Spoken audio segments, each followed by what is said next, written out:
So, how's isolation going for you?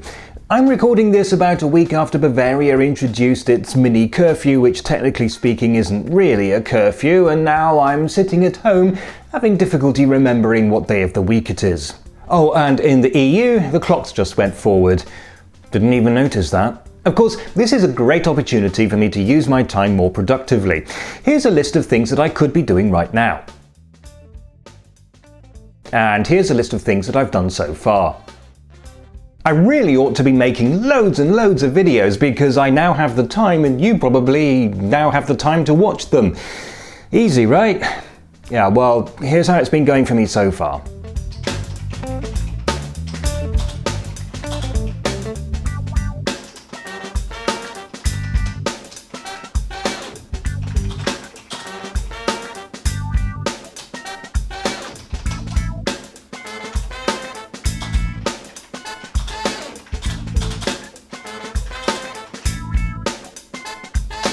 I have lots of ideas, but most of them go absolutely nowhere. For example, I thought I could do a special on German phrases that you'll need for the year 2020. Things like this. Das Klopapier ist ausverkauft.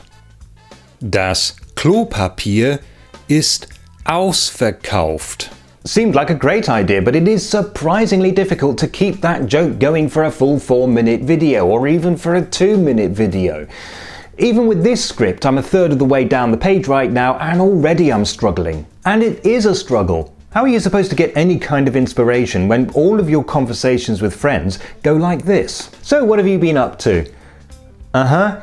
Me? Same. Have you got anything planned for next week? Me neither. I could make cat videos, but my cats are very uncooperative. They spend most of the day sleeping.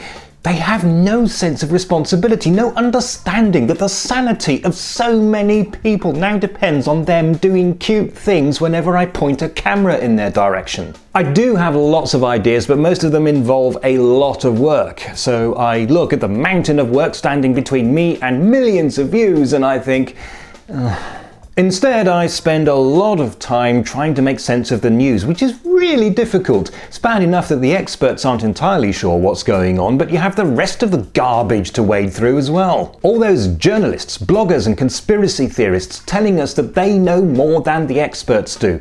All those opinion pieces about how the government must now impose a strict 3-month lockdown on absolutely everything, vying with all those opinion pieces about how the government is cynically using the excuse of this crisis in order to deny us our most basic freedoms. I think the truth is that we don't really know what's going to happen, except that there will come a day when all this will be behind us.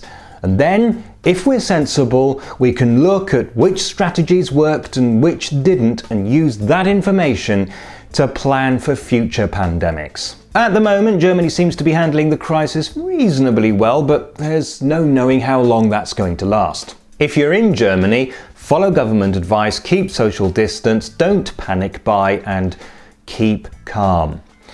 If you are planning to visit Germany this year, then I'm afraid that realistically, you'll have to abandon that idea. But hey, as soon as I can, I'll be out and about again showing you some of the wonderful delights that this country has to offer, so at least you'll be able to enjoy that virtually.